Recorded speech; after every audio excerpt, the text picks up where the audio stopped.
الذين اصطفى أما بعد. أعوذ بالله من الشيطان الرجيم. بسم الله الرحمن الرحيم.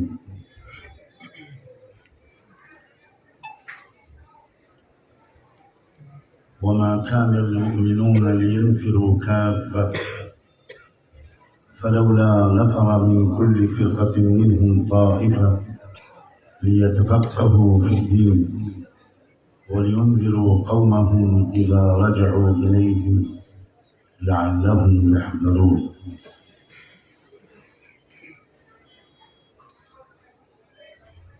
وقال تعالى: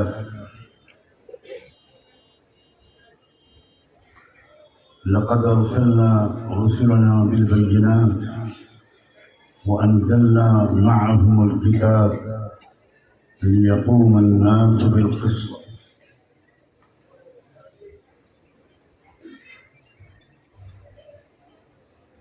سبحان ربك رب العزة عما يصفون وسلام على المرسلين والحمد لله رب العالمين.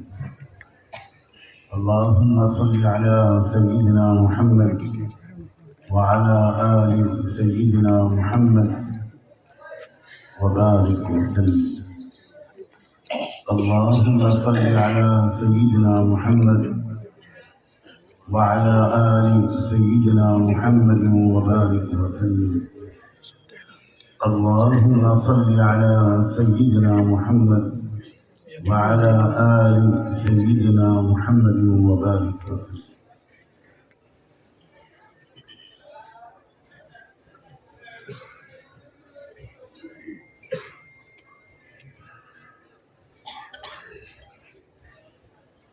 پینتالیس سال سے زیادہ کا عرصہ ہو گیا کہ میرے دل میں بار بار یہ تقاضا پیدا ہوتا تھا کہ مجھے میوات حاضر ہونا چاہیے. اس لیے کہ بچپن سے سنتا چلا آ رہا تھا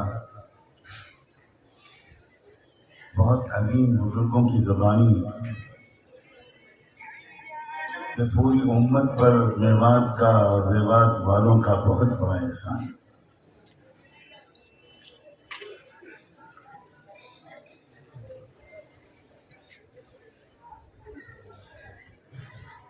کوئی دائی اسی وقت کامیاب ہوتا ہے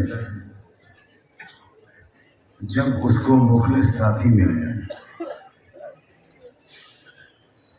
حضرت عیسیٰ علیہ السلام کو اللہ تعالیٰ نے اتنی زبردست روحانی طاقت دی تھی کہ وہ اللہ کا نام لے کر ہاتھ پھیر دیتے تھے تو مردہ زندہ ہو جاتا.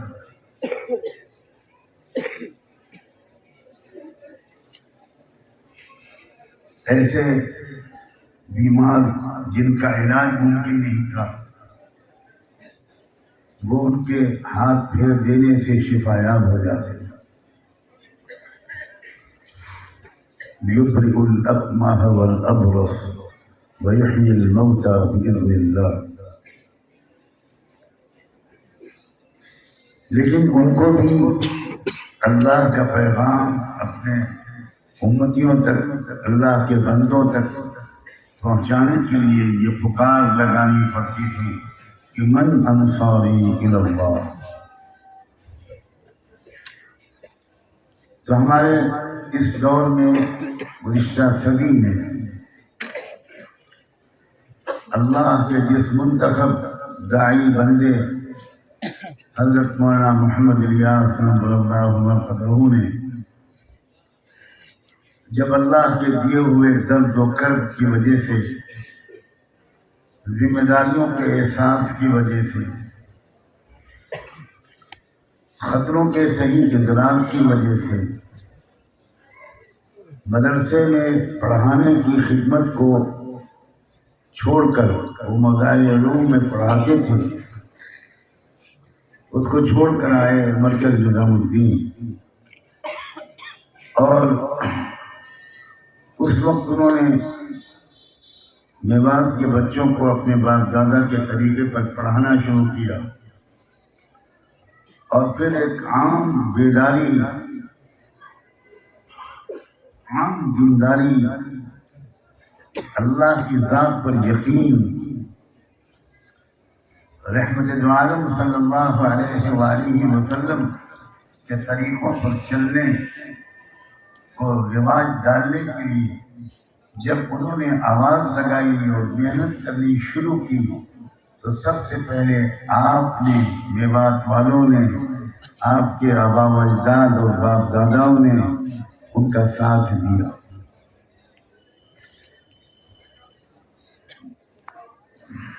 اور پھر وہ ساتھ اس قدر قبول ہوا کہ وہ پکار اور وہ دین کی محنت اور وہ دعوت اللہ کا کام،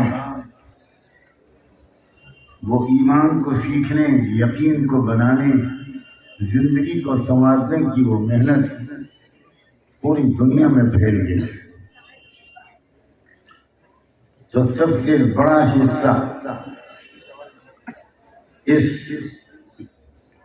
خیر کے پھیلنے میں اور سب سے پہلا حصہ یہ اہل میوات کا ہی ہے،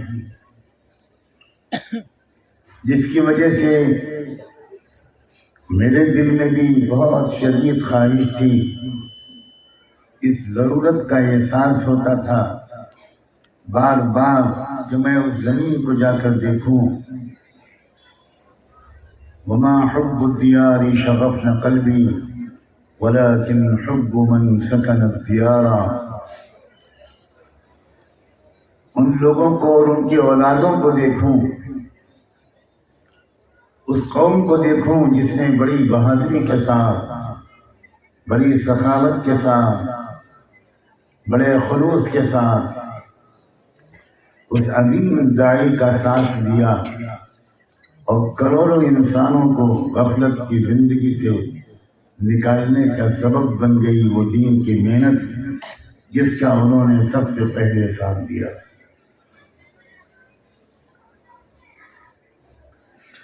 میں خود بے حد شرمندہ ہوں، اللہ جانے کیوں محروم رہا۔ 2-3 بار پروگرام بھی بنے مگر عجیب اسباب بنے کہ وہ اس وقت سفر ملتوی ہو گیا میوات کا، اور میں کافی دیر سے یہ سعادت حاصل کر پا رہا ہوں۔ اس وقت صالح علماء کا ایک جمع غفیر ہے، بہت اچھا مجمع ہے۔ اللہ تعالیٰ مجھے آپ کے حق کے مطابق صحیح نیت کے ساتھ کچھ ضروری باتیں عرض کرنے کی توفیق عطا فرمائے، اور وہ میرے لیے بھی اور سننے والوں کے لیے بھی دنیا اور آخرت میں بہت فائدہ مند ثابت ہو۔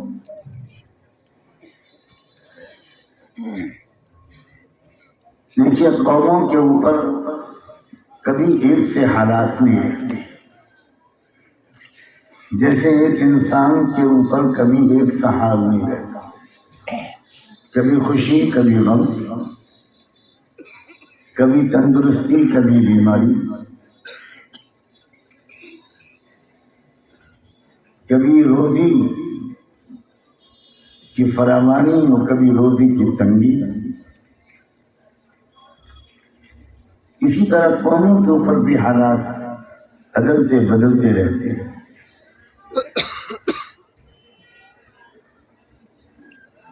حالات کے بدلنے کے اسباب ہوتے ہیں۔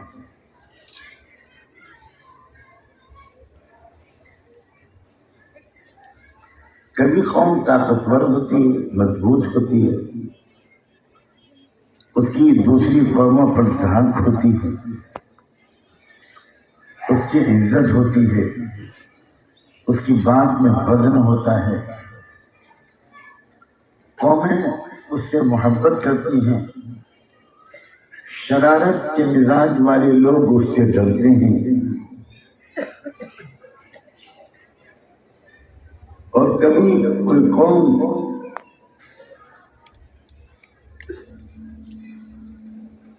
مایوس، خوفزدہ، بے سہارا، ذلیل و خوار، عجیب لاچارگی کے عالم میں ہوتی ہے، جو چاہے اس میں اس قوم کے کسی نوجوان کو جہاں چاہے شکار کرنا. یہ بدلتے بدلتے حالات قوموں پر آتے ہیں. اب کسی قوم پر اگر خراب حالات آتے ہیں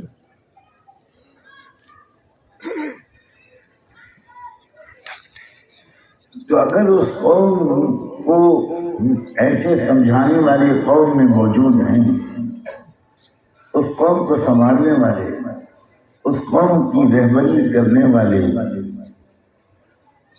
جو سمجھدار ہیں، گہری سمجھ رکھتے ہیں، مخلص ہیں، بہادر ہیں، ہمت والے ہیں، اور وہ اپنی قوم کو سمجھاتے ہیں، قوم کے ایک ایک فرد کو سمجھاتے ہیں، مردوں کو بھی، عورتوں کو بھی، نوجوانوں کو بھی، پڑھے لکھوں کو بھی، بے پڑھے لکھے لوگوں کو بھی. وہ سمجھدار رہبر جب قوم کو سمجھاتے ہیں، قوم کی تربیت کرتے ہیں،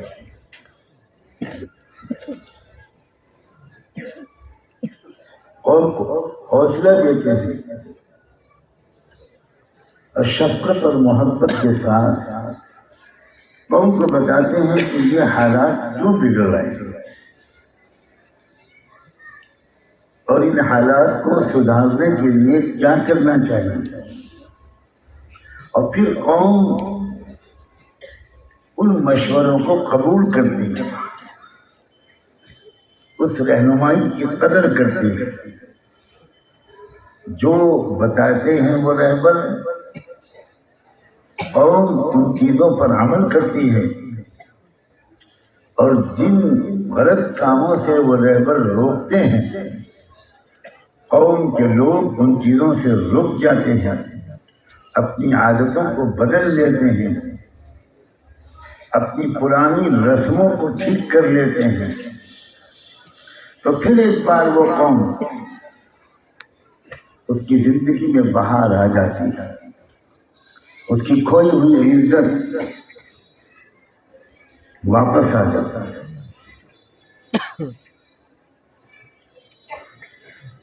میں اس وقت اس عظیم درسگاہ میں جہاں نہایت موقر اور بزرگ علماء کرام کی خدمت میں بہت صاف لفظوں میں ایک بات کہنا چاہتا ہوں. 100 سال پہلے جب بھارت کے مسلمانوں پر حالات خراب ہوئے تھے، حالات بگڑے تھے، قتل و غارت گری، عزتوں کا لوٹنا، اس طرح کی چیزیں عام ہو رہی تھیں، اس وقت آپ کے آباء و اجداد کھڑے ہوئے تھے. میں پورے ملک کے مسلمانوں کی طرف سے، میوات کے مسلمانوں سے، اور سب سے زیادہ میوات کے علماء کرام سے بہت محبت اور احترام کے ساتھ یہ کہنے کے لیے حاضر ہوا ہوں کہ 100 سال پہلے آپ کھڑے ہوئے تھے، آپ بیدار ہوئے تھے، آپ نے سمجھداری کا ثبوت دیا تھا، آپ نے ایک مخلص رہبر کے مشوروں کو قبول کیا تھا، اور اس کی برکت سے اللہ تعالیٰ نے بہت بڑا خیر وجود میں اللہ وجود بخشا، بڑی تبدیلی آئی. ادارے، جامعات، مدارس، مساجد، مکاتب، خانقاہیں، اللہ والے، چلنے پھرنے والی جماعتیں، اللہ اکبر، کتنا بڑا خیر وجود میں ہے آپ کے ہی علاقے میں، آپ کے قوم میں، اسی گاؤں میں جہاں آپ اس وقت بیٹھے ہیں۔ آج ہی مجھے آپ کے حضرت محسن صاحب نے بتایا کہ 30-32 سال پہلے یہاں ایک شخص کی ناظرہ قرآن پڑھا ہوا نہیں تھا، اور اب یہاں اللہ جانے بے شمار علماء، حفاظ، قاری، مفتی سب موجود ہیں، اور یہی حال پورے علاقے میوات کا، اور پھر پورے ملک کا، ملکوں کا، عالم کا کتنا خیر وجود میں ہے۔ اب اس وقت پھر زمانے نے کروٹ لی ہے، ظلم پھر ایک مرتبہ سر اٹھا رہا ہے، بے شرمی کے ساتھ، بے غیرتی کے ساتھ، بے حیائی کے ساتھ اس طرح کا ظلم ہو رہا ہے جس کا تصور بھی کرنا مشکل تھا۔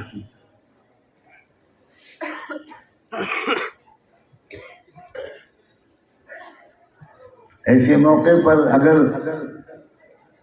ملک کے مسلمان، ملک کے علماء، ملک کے اکابرین، ملک کی جماعتیں، ملک کے قابل احترام رہبر اگر ایک بار پھر میوات کی طرف امید کی نظر سے دیکھیں، ایک بار پھر اہل میوات سے ہمت کی امید کریں، بہادری کی امید کریں، حوصلوں کی امید کریں، سمجھداری کی امید کریں، اور یہ امید کریں کہ ان حالات کے تقاضوں کو یہاں والے پہلے کی طرح سب سے پہلے سمجھیں گے اور ان کے تقاضوں پر اپنے اندر ضروری تبدیلیاں لائیں گے، تو یہ کوئی تعجب کی بات نہیں ہے۔ آپ خود اپنے مقام کو پھر سے یاد کیجیے، آپ خود اپنی ذمہ داریوں کو محسوس کیجیے۔ میں بلا وجہ یہ باتیں نہیں عرض کر رہا ہوں،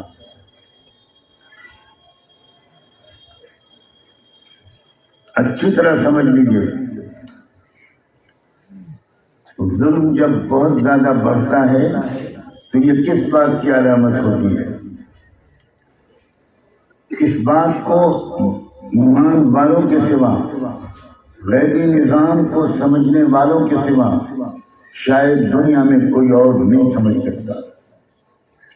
جب چراغ بجھنے والا ہوتا ہے تو وہ بہت تیز بھڑکتا ہے، جب صبح کا روشنی قریب ہوتی ہے تو رات کا اندھیرا بہت گھٹا ٹوٹ ہو جاتا ہے۔ یاد رکھیے گا، اس بات کو لکھ لیجیے گا، میں زندہ رہوں یا نہ رہوں، اس ملک کے نظام کی تبدیلی اللہ کی کتاب تقدیر میں لکھی جا چکی ہے۔ یہاں انصاف کا نظام قائم ہوگا، یہاں کلمہ توحید چپے چپے سے اس کی آوازیں آئیں گی۔ یہ غلبہ حق کا وقت جب قریب آتا ہے تو اس وقت ظلم ہمیشہ بہت زیادہ زور پکڑتا ہے۔ وہ لوگ جو غیبی نظام کو نہیں سمجھتے، جو اخبارات کے ذریعے، میڈیا کے ذریعے، صحافت کے ذریعے حالات کو سمجھنے کی کوشش کرتے ہیں، وہ تو گھبراتے ہیں، خوفزدہ ہوتے ہیں، نا امید ہونے لگتے ہیں۔ لیکن جو قرآن کے ذریعے سے حالات کو سمجھتے ہیں، جو نبیوں کے تجربوں کے ذریعے سے، نبیوں کے واقعات کی روشنی میں، اللہ کی سنت کی روشنی میں جو لوگ موجودہ حالات کو سمجھتے ہیں، وہ بجائے نا امید ہونے کے ان کی امید دن بدن بڑھتی چلی جاتی ہے، ان کا حوصلہ دن بدن بڑھتا چلا جاتا ہے۔ بس ہمیں اپنی ذمہ داری ادا کرنی ہے، ہمیں یہ جاننا ہوگا کہ ہماری ذمہ داری کیا ہے۔ ہم میں سے اکثر لوگ دینی مدارس میں تعلیم حاصل کرنے کے بعد کسی مدرسے میں خدمت انجام دیتے ہیں، بہت ہی مبارکباد ہے، بہت بابرکت مشغولیت ہے، یہی مدارس کی برکت ہے، یہی مکاتب چھوٹے چھوٹے مکتبوں کی برکت ہے، جس کی وجہ سے آج بھی تمام تر کوشش اور ظلم کے باوجود بھارت کے مسلمان اس بات پر ڈٹے ہوئے ہیں کہ ہم مسلمان ہیں اور مسلمان رہیں گے، مسلمان جئیں گے اور مسلمان مریں گے۔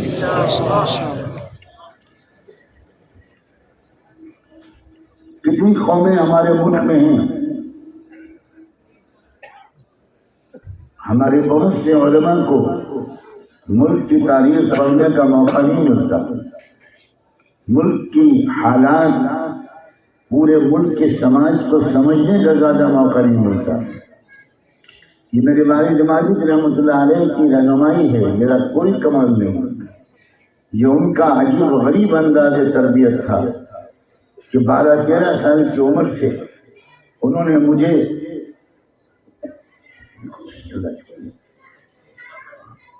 12-13 سال کی عمر سے میرے والد رحمۃ اللہ علیہ نے مجھ سے کہا کہ چونکہ تم انگریزی پڑھ لیتے ہو اور انگریزی کا بہت شوق بھی تھا مجھ کو، تو تم انگریزی کی کتابوں میں ملک کی تاریخ پڑھو۔ پرانی کتابیں میں نے لائبریری سے نکالنی شروع کی اور ملک کے مختلف علاقوں کی، قبیلوں کی، ذات برادریوں کی اس ملک کی تاریخ پڑھنی شروع کی۔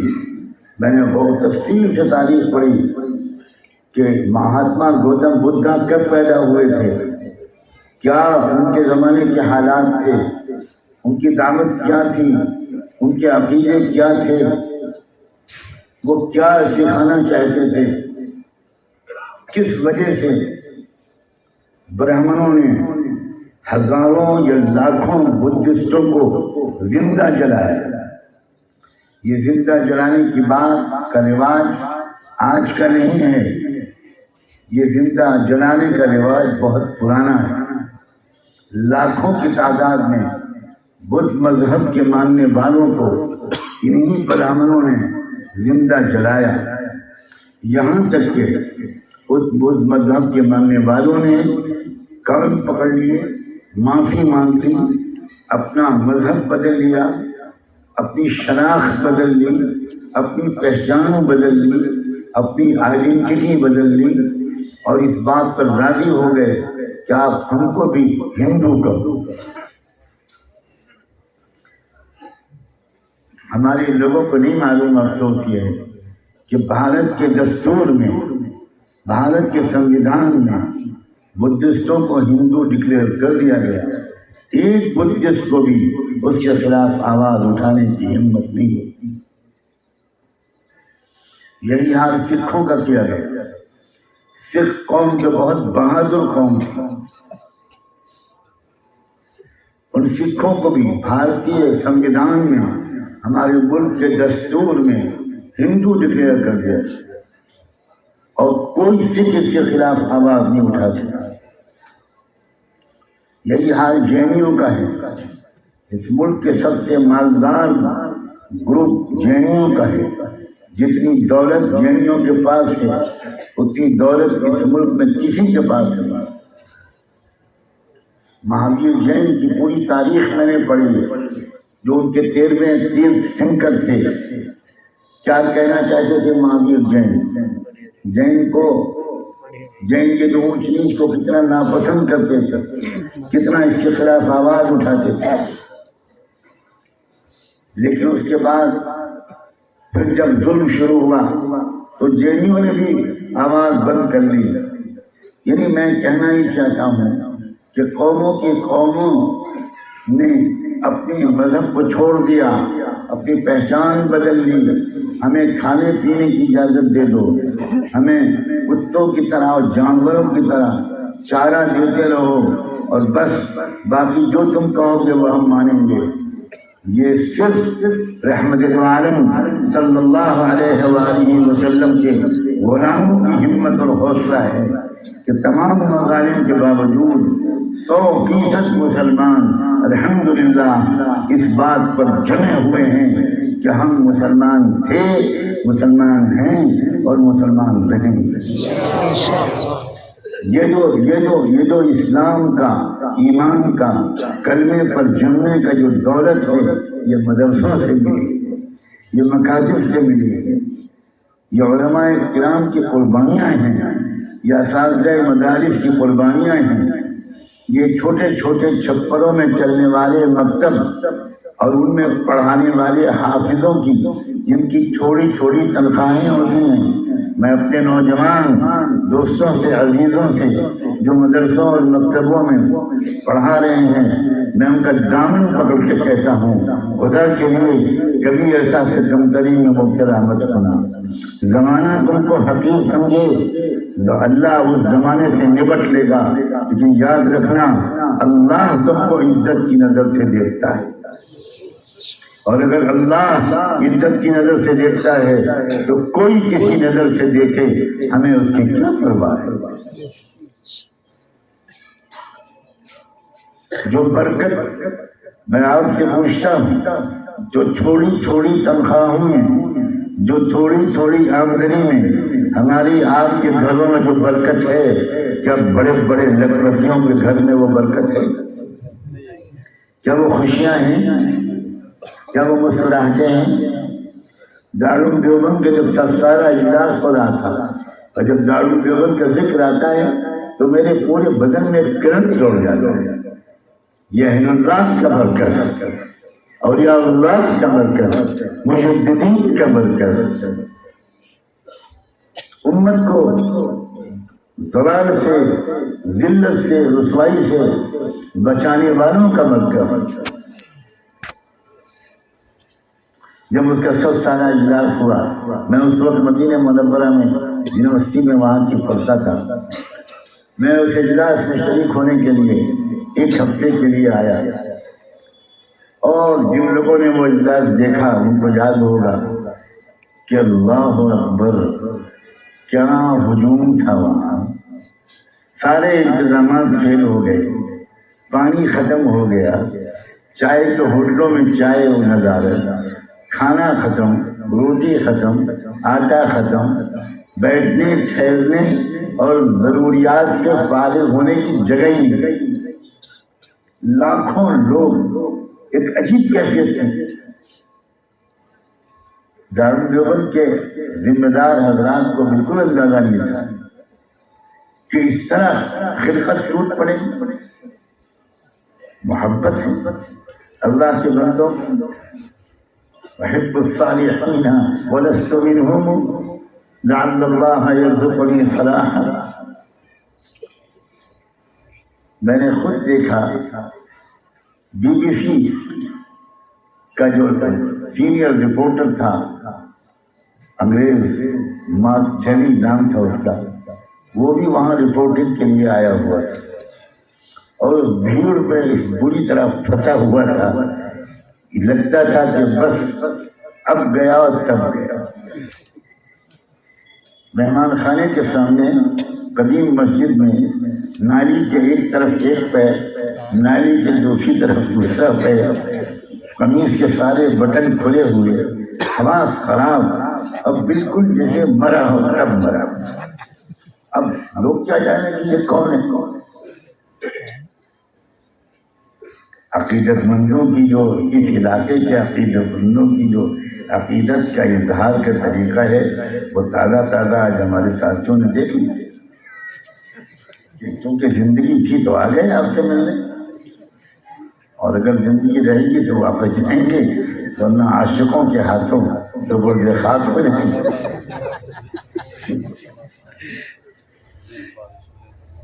وہ بیچارہ گاڑی والا ڈر گیا کہ گاڑی تو گئی گئی۔ تو یہ جو علاقہ ہے یہ ایسے ہی ماشاءاللہ لیلا مجنوں کا علاقہ ہے۔ تو وہ ماں چلی، حواس خراب اس کے، اور میں نے اس کو پہچان لیا، وہ میرا اس سے پہلے انٹرویو لے چکا تھا، میں نے بھیجا مجمے کو کسی طرح، میں اس وقت بالکل جوان تھا، تو میں نے مجمے کو چیرا، اس کے بیچارے کو مرنے سے بچایا، مہمان خانے میں لے کر آیا، پنکھا چلایا، پانی شربت یہ وہ، تھوڑی دیر میں اس کے حواس ٹھیک ہوئے۔ میں نے کہا مسٹر مارک چلیں کیا دیکھا؟ کہنے کہ میں تو پاگل ہو رہا ہوں، میری سمجھ میں کچھ نہیں آ رہا،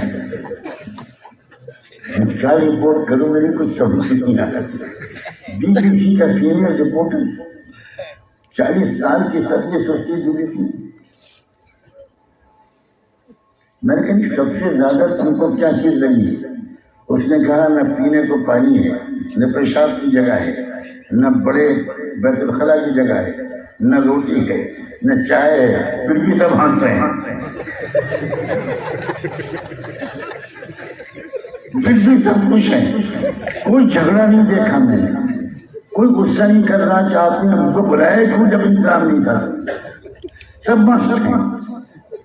یہ ہے مدرسے کی عادت، یہ ہے دین کی دولت، ہمیں اس کی قدر نہیں ہے، دوسرے لوگ دیکھ کر حیرت میں پڑ جائیں۔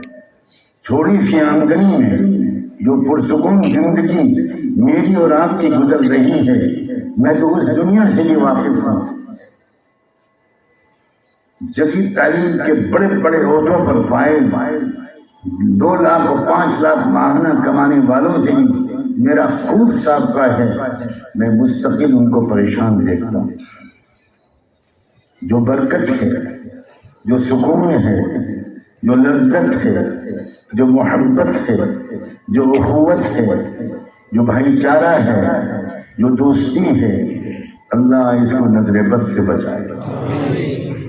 کبھی ہمارے اندر حسد کی بیماری نہ آئے، کبھی ہمارے اندر جلن کی بیماری نہ آئے، ہر ایک کو خوش دیکھ کر ہم اور خوش ہوتا ہے۔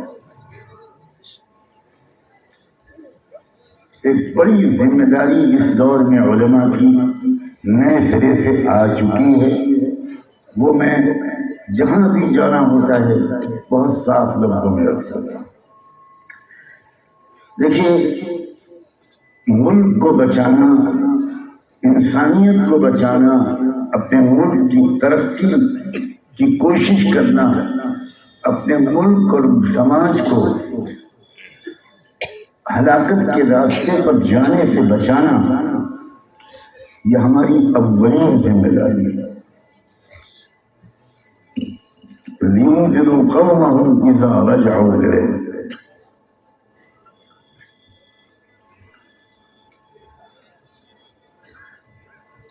ہم صرف مسلمانوں کی ترقی چاہیں، یہ اسلام کے لحاظ سے اس سے بڑا کوئی جرم نہیں۔ ہم رحمت للعالمین کے امتی ہیں، ہم رحمت للمسلمین کے امتی نہیں۔ ہم رب العالمین کے بندے ہیں، ہم رب المسلمین کے بندے ہیں۔ ہماری ذمہ داری ہے، ہمارا فرض ہے، یہ ہماری ڈیوٹی ہے کہ ہم اور کاموں کے ساتھ اپنے ملک کو ہلاکت و بربادی کے راستے پر جانے سے بچائیں۔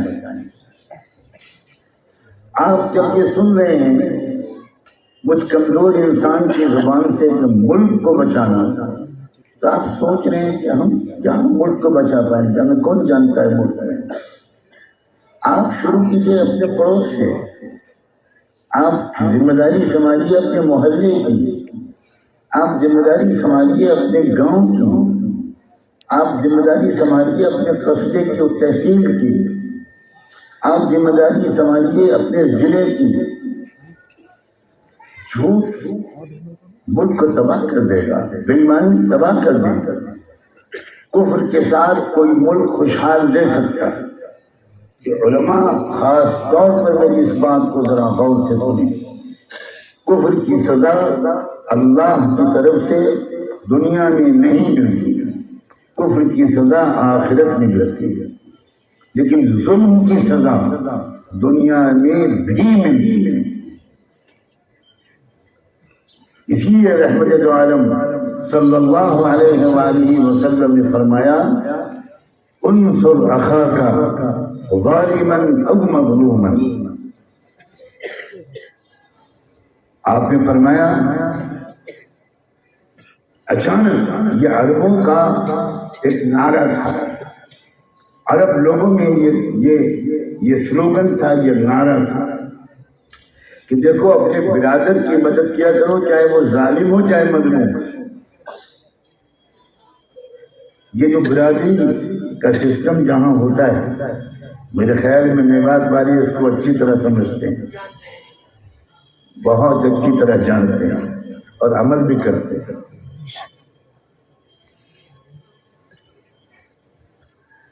اپنی برادری کا ساتھ دینا ہے، چاہے برادری کرنے والا ظلم کر رہا ہو پھر بھی اس کا ساتھ دینا. یہ جاہلیت کے زمانے میں عربوں میں یہی بات چلتی تھی. ایک دن اچانک اللہ کے پاک رسول صلی اللہ علیہ وآلہ وسلم نے صحابہ کرام جو بیٹھے ہوئے تھے سامنے، آپ نے ان کے سامنے فرمایا میں ایک نصیحت کرنے جا رہا ہوں، غور سے سنو. صحابہ بالکل ہمتن گوش ہو گئے. فرمائیے. تب آپ نے فرمایا انصر اخاک ظالما او مظلوما. تمہیں اپنے بھائی کی مدد کرنی ہے چاہے وہ ظالم ہو چاہے مظلوم. اب صحابہ حیران پریشان، اس لیے کہ صحابہ نے اب تک جو سمجھا اور سیکھا تھا وہ یہ تھا کہ مظلوم کی تو مدد کرنی ہے لیکن ظالم کی مدد ہرگز نہیں کرنی، چاہے وہ اپنا سگا ہو. اب صحابہ حضور کی زبان سے یہ جملہ سن کر بہت حیران. لیکن دیکھو تربیت جن لوگوں کی ہوئی ہوتی ہے ان میں، اور جن کی تربیت نہیں ہوتی عقیدت اور محبت تو ان میں ہوتی ہے لیکن تربیت نہیں ہوتی، ان میں کیا فرق ہوتا ہے اس مثال سے سمجھنا آسان ہوگا. صحابہ میں عقیدت اور محبت تو تھی ہی لیکن ان کی تربیت بھی ہوئی تھی، اس لیے انہوں نے اللہ کے رسول صلی اللہ علیہ وآلہ وسلم کی زبان مبارک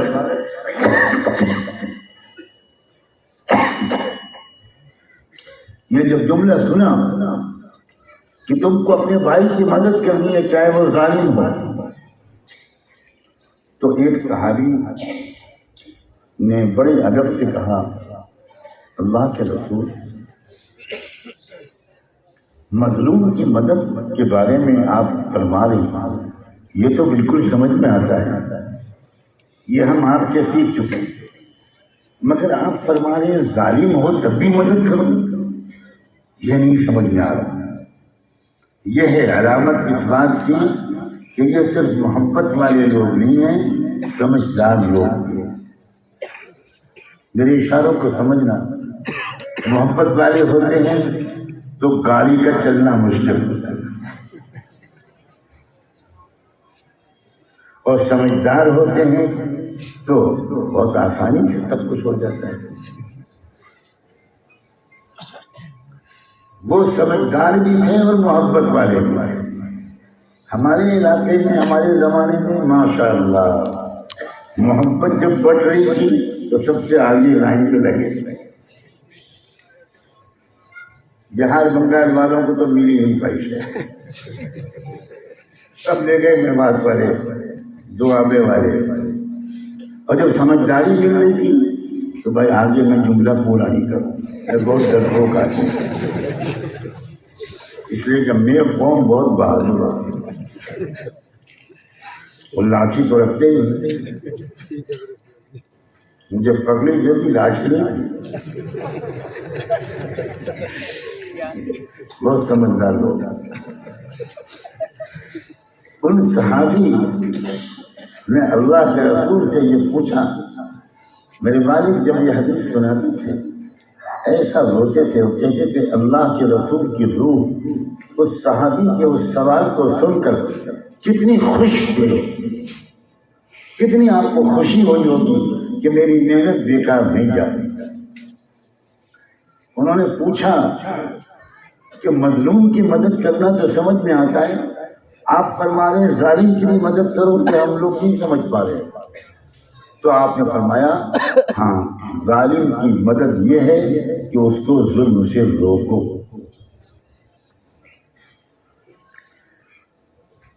ہم دیکھ رہے ہیں کہ اس ملک میں بے پناہ ظلم ہو رہا ہے، صرف مسلمانوں کے ساتھ نہیں،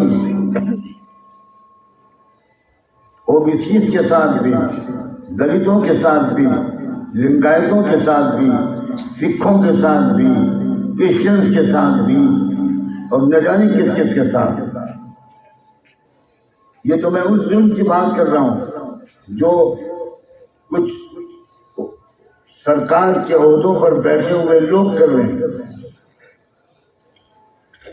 اس مظلوم کی مدد کرنا، چاہے وہ ہندو ہو، چاہے مسلمان ہو، چاہے وہ سکھ ہو، چاہے عیسائی ہو، چاہے ملحد ہو، اگر کوئی بھی مظلوم ہے تو اس کی مدد کرنا، اس کو اس کا حق دلانے کی کوشش کرنا، یہ ان علماء کی ذمہ داری ہے جو اپنے کو نبیوں کے جانشین کہتے ہیں۔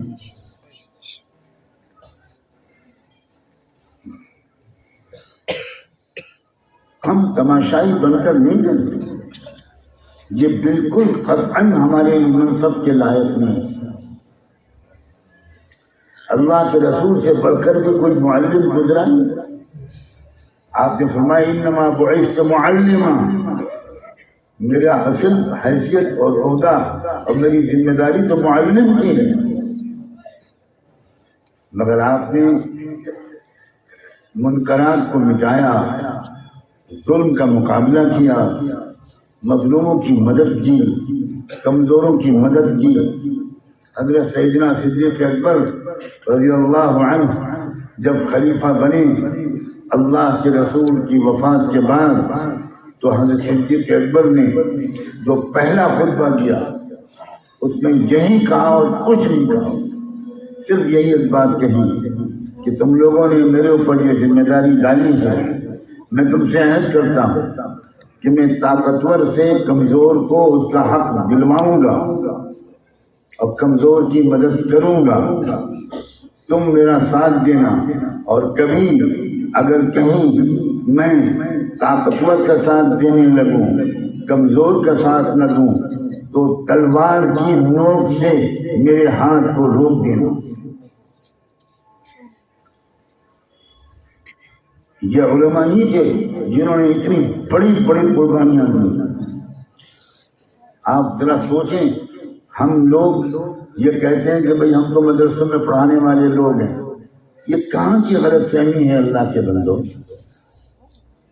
امام ابو حنیفہ رحمۃ اللہ علیہ کا ہم بہت نام لیتے ہیں، جو ہم بھول جاتے ہیں امام ابو حنیفہ رحمۃ اللہ علیہ کو جیل میں ڈالا گیا۔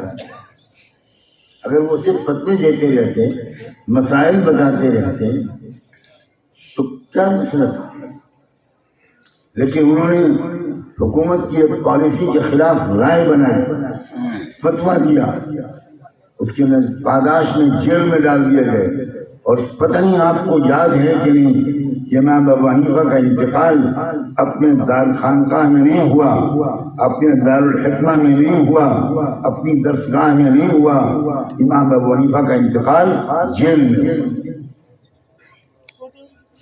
کیوں ہم بھول جاتے ہیں کہ امام مالک رحمۃ اللہ علیہ ایک فتوے کی وجہ سے جو حکومت کی پالیسی کے خلاف تھا، امام مالک رحمۃ اللہ علیہ کو خچر پر بٹھا کر چہرے پر کالک مل کر پورے مدینے میں ان کو گشت کرایا گیا۔ کیوں بھول جاتے ہیں ہم کہ امام احمد بن حنبل رحمۃ اللہ علیہ کو اسی طرح حکومت کی ظالمانہ ایک حکم کے خلاف انہوں نے فتویٰ دیا، صرف ایک مسئلے پر انہوں نے رائے قائم کی کہ حکومت کا فیصلہ غلط ہے، یمن سے گرفتار کر کے امام شافعی کو لایا گیا، بیڑیاں ڈال کر، ہتکڑیاں ڈال کر، واللہ بولتے ہوئے رونا آتا۔ امام شافعی عاشق رسول، عاشق اہل بیت، اور وہ یمن سے لائے گئے بغداد اور دربار میں حاضر کیے گئے، اور خلیفہ نے حکم دیا کہ مار تو ابھی اسی وقت جلدات تلوار لے کر آ گیا، قریب تھا کہ گردن کٹ جاتی امام شافعی کی۔ دوڑتے ہوئے آئے امام محمد رحمۃ اللہ علیہ، امام ابو حنیفہ کے شاگرد، امام شافعی کے استاد امام محمد آئے۔ امام محمد نے خلیفہ کو پھٹکارا، کہا اللہ کے عذاب کی دعوت دیتے ہو؟ جانتے ہو یہ شخص کون ہے؟ کروڑوں انسانوں کو روزی، محمد ابن ادریس امام شافعی کا نام تھا، کروڑوں انسانوں کو روزی محمد ابن ادریس کی برکت سے مل گئی۔ تب امام شافعی رہا کیے گئے۔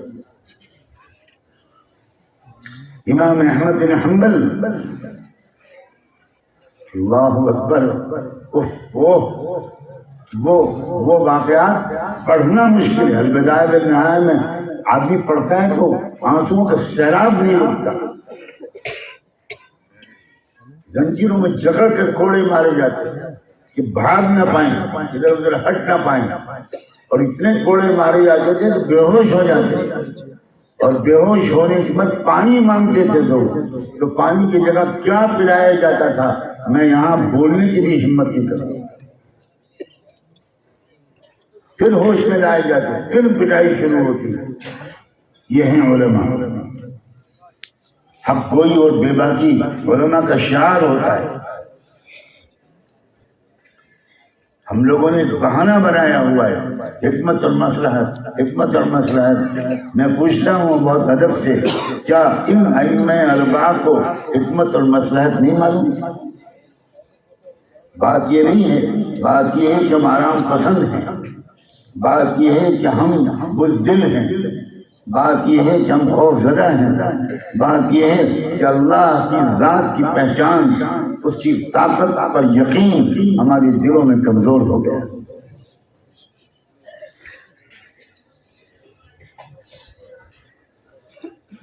یہ یقین اس دل میں ہوتا ہے کہ کرنے والی ذات اللہ کی ہے، اللہ جو فیصلہ فرمائیں گے وہ ہوگا۔ اگر میری قسمت میں کچھ تکلیف لکھی ہے اللہ کی طرف سے تو وہ تکلیف مجھے پہنچے گی، اتنی ہی پہنچے گی جتنی اللہ نے لکھی ہے۔ علماء، میں آپ سے دستبستہ گزارش کرتا ہوں، یہ دور ایک تبدیلی کا دور ہے۔ میں تقریباً 15-16 سال سے یا شاید اس سے کچھ زیادہ سے بار بار یہ کہہ رہا ہوں، اور بہت سے میرے ساتھی اور سننے والے کہتے ہیں کہ آپ کیا کہتے ہیں؟ میں کہا دیکھ لینا، تو تھوڑے دن کے بعد دیکھ لینا۔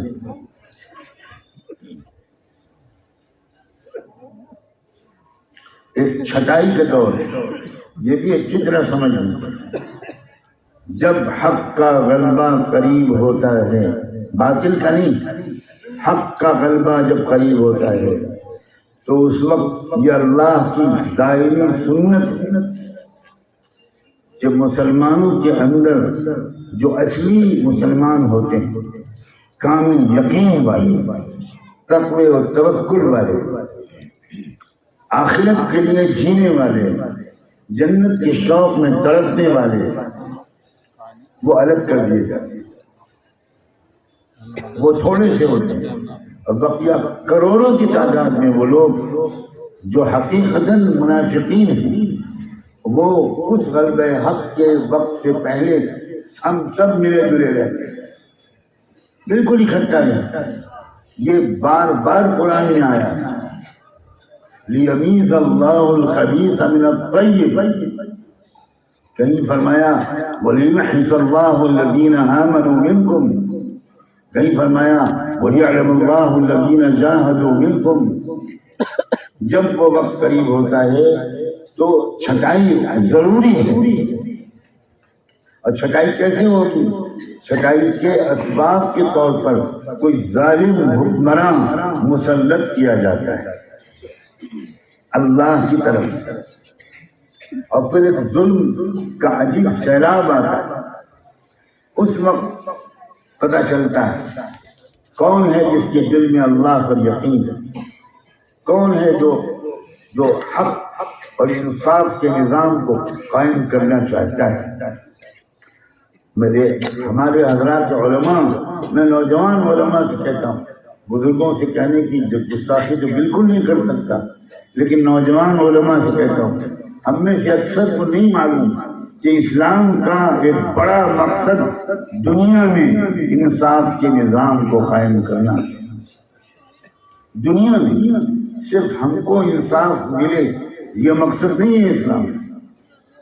لقد ارسلنا رسلنا بالبينات وانزلنا معهم الكتاب والميزان ليقوم الناس بالقسط۔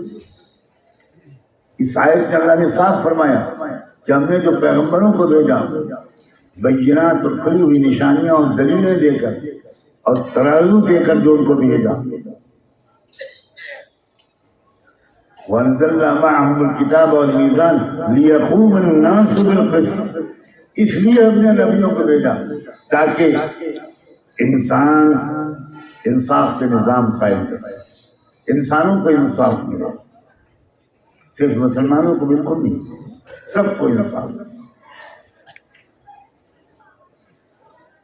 یہ ذمہ داری اپنی امت کو یاد دلانا، امت کی تربیت کس نہج پر کرنا، اپنی مدرسے کی مشغولیت کے ساتھ۔ اب ہم جن اکابر کا نام لیتے ہیں دوستو، ان اکابر کا ہم کیا نام لینے کا حق رکھتے ہیں؟ حجت الاسلام حضرت مولانا رحمۃ اللہ علیہ عظیم ترین عالم، معقولات و منقولات کے بہت جامع محقق ترین عالم۔ وہ صرف کتابیں پڑھاتے رہے نہیں، شاملی کے میدان میں اتر کر انہوں نے جہاد کیا، انگریزوں سے لڑائی لڑی۔ ہم لوگ اس کو ایک جنگ آزادی اس قسم کے ناموں سے ہم تعبیر کرتے رہتے ہیں، تو اس کی پوری روح ہی ہم ہمارے سامنے سے نکل جاتی ہے۔ شیخ الہند حضرت شیخ الہند رحمۃ اللہ علیہ کا کیا حال تھا، کیا کیفیت تھی، کس قدر قربانیاں دی، کیسی مشقتیں اٹھائی۔ ہمارے ملک میں کروڑوں لوگوں کو انصاف نہیں مل رہا، ہمیں بڑی عقل مندی کے ساتھ، سمجھداری کے ساتھ، اپنے لیے بالکل نہیں۔ میں بار بار یہ کہتا ہوں، مسلمانوں کی حکومت قائم ہو جائے، مسلمانوں کو حکومت مل جائے، یہ ہمارا مقصد کبھی ہو ہی نہیں سکتا۔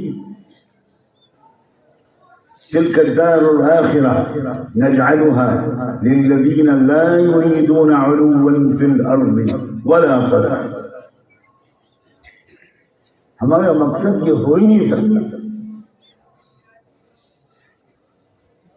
ہمارا مقصد یہ ہونا چاہیے کہ انصاف قائم ہو، ہمارے شاگردوں، ہمارے طلباء کے اندر تقویٰ آئے، علم کی گہرائی آئے، اسلام کو وہ سمجھیں، ان کے دل میں غریبوں کا درد ہو، ہمدردی ہو۔ کوشش کریں چھوٹے پیمانے پر صحیح، جیسا کہ میں نے کہا تھا، محلے کے دائرے میں، پڑوس کے دائرے میں، اپنے گاؤں قصبے کے دائرے میں، اور جب ان کی علمی صلاحیت مضبوط ہوگی تو ان کی بات میں وزن ہوگا۔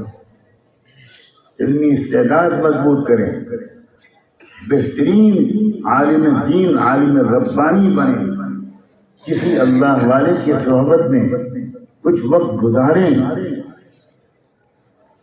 اس کا بھی رواج ہمارے زمانے میں کم ہوتا چلا جاتا ہے، اس سے بہت نقصان ہو رہا ہے۔ وہ ہمارے قلب کی وہ کیفیات نہیں رہتی ہے۔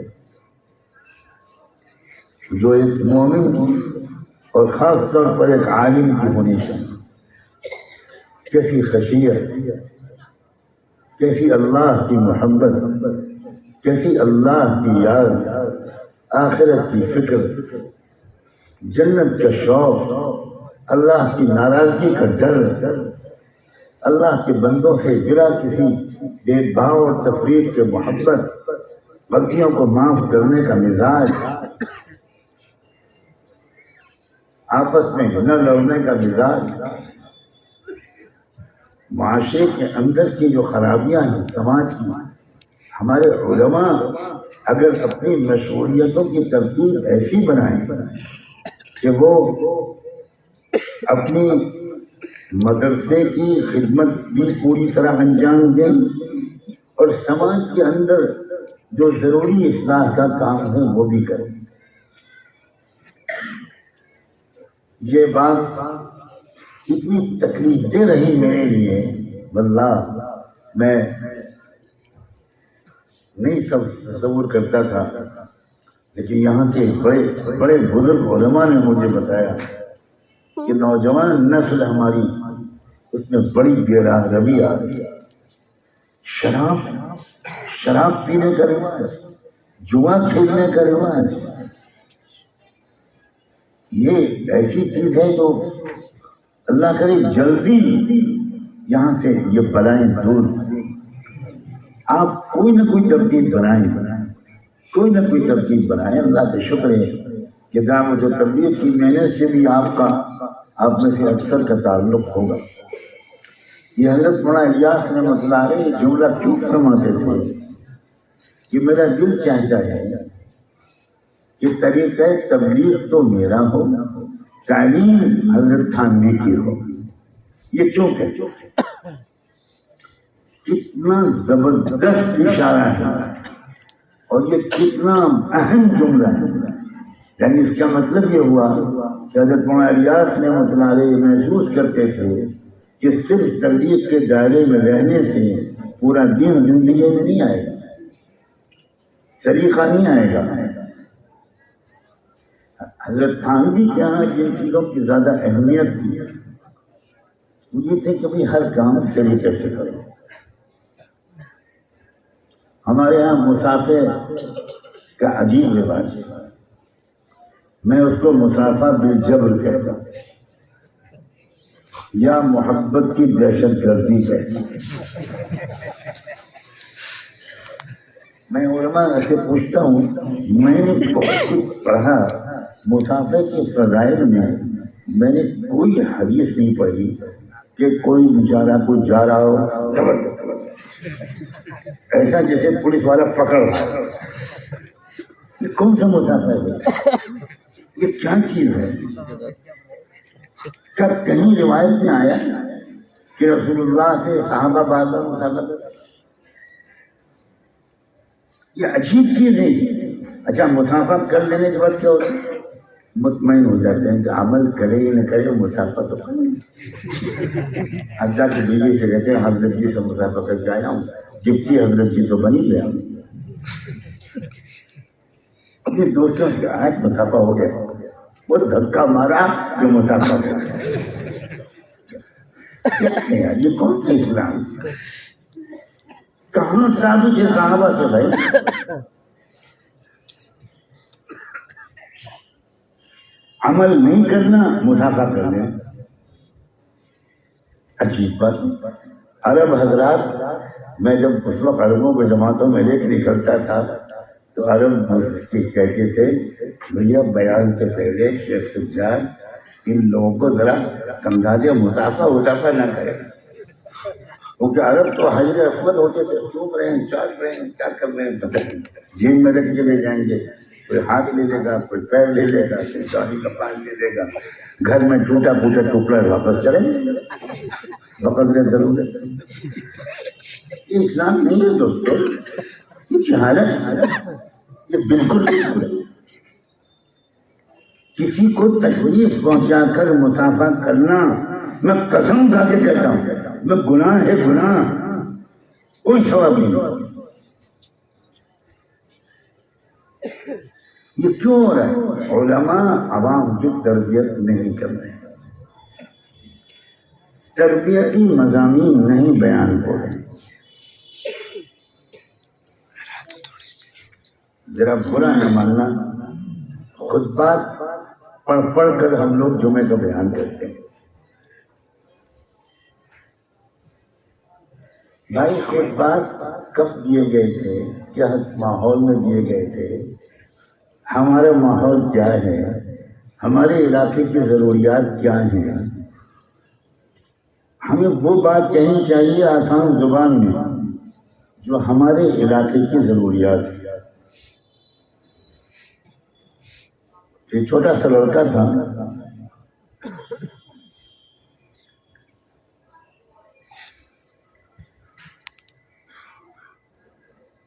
اس کے ایک دوست کا انتقال ہو گیا، تو اس کے باپ جو ہیں وہ اس بچے کے باپ کی تعزیت کے لیے گئے اور اپنے بیٹے کو بھی ساتھ لے گئے جو دونوں دوست تھے۔ باپ نے جا کر وہاں کہا کہ بھائی صبر کرو، اللہ کی نعمت کی امانت کی واپس لے لی، اللہ تعالیٰ تم کو اس کا نعم بدل دے۔ بچہ بہت ذہین تھا، اس نے رکھ لیا کہ جب کہیں تربیت کے لیے جایا جاتا ہے تو یہ کہا جاتا ہے۔ اس کے بعد اس نے کسی اور دوست کے والد کا انتقال ہوا، تو وہ اس دوست کے گھر گیا تربیت کے لیے اور اس دوست سے کہا کہ صبر کرو اجل ملے گا، اللہ تم کو اس کا نعم بدل دے گا۔ اس نے کہا 2 تھپڑ ماروں گا، گالی دے رہا ہے۔ یہ جو رٹے رٹائے بیان ہوتے ہیں اس کی مثال پیش کر رہا ہوں۔ ادھر سے سنا ادھر سے پڑھا، مجمع کیا ہے اور وہ ہماری لکھنوی زبان میں بولوں گی۔ ایک نواب صاحب نے ایک باورچی رکھا، لکھنوی نواب، لکھنوی باورچی۔ نواب صاحب نے پوچھا یہ پکا لیتے ہو، یہ پکا لیتے ہو؟ یہ ہاں جی جی جی جی جی جی۔ ان کا حضور اس نے کہا 30 کے کباب بنا کے کھلاؤ، میں وہیں بیٹھوں گا۔ جی حضور۔ اب وہ 30 کے کباب بنانے لگا اور وہی بڑی سی پگڑی تھی نواب صاحب کی، وہ چنگاری جو اٹھی تو وہ ایک چنگاری نواب صاحب کی پگڑی میں لگ گئی۔ تو لکھنوی باورچی بولا نصیب دشمنا، جناب والا عالی کے امام مبارکہ کے شملے یسار میں شرارے نار بھڑک اٹھا ہے۔ اس سے کہا کہ تیرا ناز ہو، اتنی دیر میں تو میں جل کے خاک ہو جاتا۔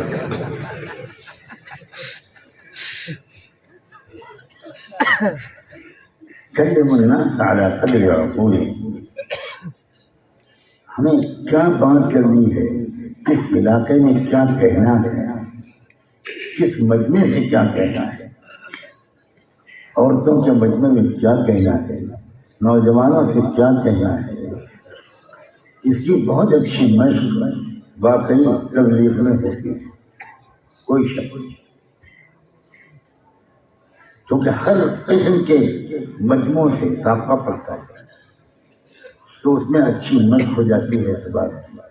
پھر اگر انسان کے اندر اخلاص ہوتا ہے، درد ہوتا ہے، صلاۃ الحاجت پڑھ کے انسان اللہ کے بندوں سے بات کرنے سے پہلے اللہ سے بات کرتا ہے تو اللہ تعالیٰ کی رہبری ہے۔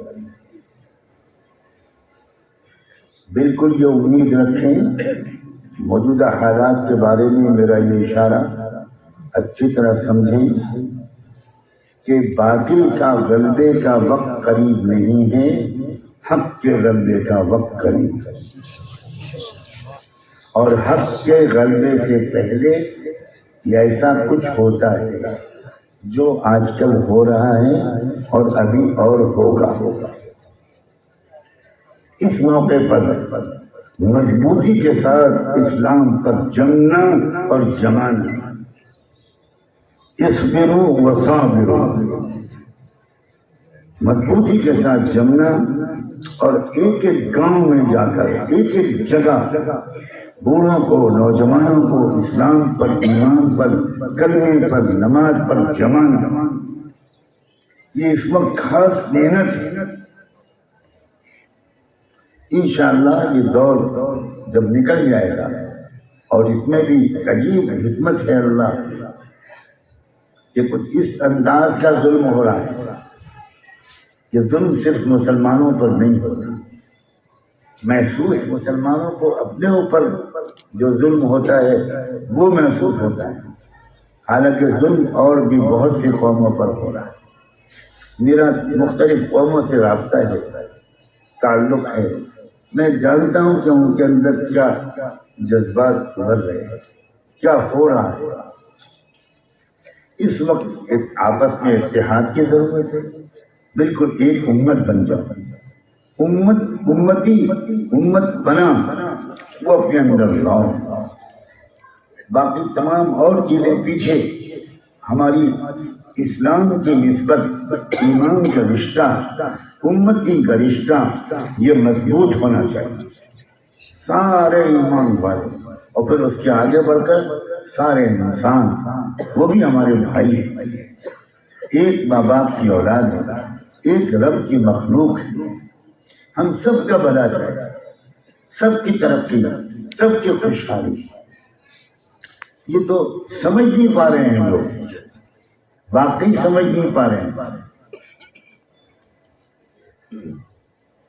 اللہ کے رسول جب بہت ظلم ہوتا تھا ان پر تو آپ دعا فرماتے تھے، اللہم اہدی قومی فإنہم لا یعلمون، اللہ میری قوم کو کچھ صحیح راستہ دکھا دیجیے، یہ سمجھ نہیں پا رہے۔ بالکل یہی بات ہے، سمجھ نہیں پا رہے ہیں لوگ کہ ہم بھارت کے مسلمان کیا چاہتے ہیں، ہم بھارت کے مسلمان بھارت کی ترقی چاہتے ہیں، بھارت کی خوشحالی چاہتے ہیں، بھارت کا میں امن چاہتے ہیں، بھارت میں انصاف چاہتے ہیں، اور یہی پڑھایا جاتا ہے مدرسوں میں، یہی سکھایا جاتا ہے مسجدوں میں۔ بدنام کرنے والے کچھ بھی کہتے ہیں، دنیا سمجھ رہی ہے اور آنے والے دنوں میں سمجھے گی کہ جو کچھ کہا جا رہا ہے جھوٹ ہے۔ کبرت کلمۃ تخرج من افواہہم ان یقولون الا کذبا،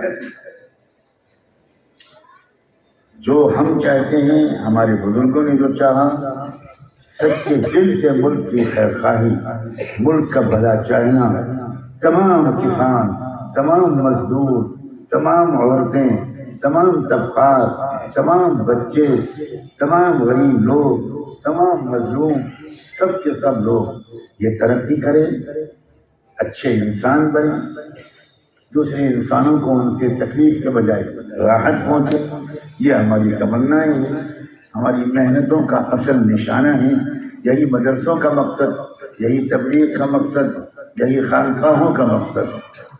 دل و جان سے دعا ہے کہ اللہ تعالیٰ آپ سب حضرات کو اس پوری محنت کے لیے قبول کرنا، سمجھداری پیدا کرنا، عقل مندی پیدا کرنا، تربیت کرنا قوم کے اندر ذرا گہری سمجھ پیدا ہو، اس بات کی محنت کرنا، محبت اور عقیدت کے ساتھ سمجھداری اور سلیقہ بھی قوم کے اندر آئے، یہ پیدا کرنا۔ میں علماء سے گزارش کروں گا کہ حضرت حکیم الامت حضرت خانوی رحمۃ اللہ علیہ کی کتابوں کو، ان کے مواعظ و ملفوظات کو، ان کو بھی غور سے پڑھیں، بہت نفع ہوگا، بہت فائدہ ہوگا انشاءاللہ، اور آپ اس بات کی تعمیل کریں گے، تکمیل کریں گے جو حضرت مولانا الیاس رحمۃ اللہ علیہ فرما کر گئے ہیں کہ میرا دل چاہتا ہے کہ طریقہ تبلیغ تو میرا ہو لیکن تعلیم حضرت تھانوی، اس سے زیادہ اخلاص والا جملہ ہے، اس سے زیادہ دانش مندی اور سمجھداری کا جملہ کیا ہوگا، اور اس سے زیادہ ناقدری کا ثبوت اور کیا ہوگا اگر ہم حضرت مولانا الیاس کی اس بات پر عمل نہ کریں. اور حضرت تھانوی کی کتابوں کو اور انہوں نے جو دین پورا دین جس طرح سکھایا، چھوٹی چھوٹی باتوں کا جس طرح طریقہ انہوں نے سکھایا، اس سے ہم اپنے کو محروم رکھیں. میں دل کی گہرائیوں سے آپ سب حضرات کا واللہ بے حد شکر گزار ہوں. جو کچھ کلمات میرے بارے میں کہے گئے میں تو کانپ گیا، ڈر گیا. اللہ کی رحم فرمائے. اللہ تعالیٰ ستار ہیں. روز محشر میں کہیں یہ سب میرے خلاف گواہی نہ بن جائے. آپ سب حضرات سے دعاؤں کی گزارش ہے. دعا فرمائیے کہ جب تک اللہ رکھے ایمان کے ساتھ، اعمال صالحہ کے ساتھ، صحت اور عافیت کے ساتھ رکھے، اور جب اللہ کے پاس جانے کا وقت ہو تو آسان موت دے کر ایمان کامل پر اپنے پاس بلائے. جزاک اللہ.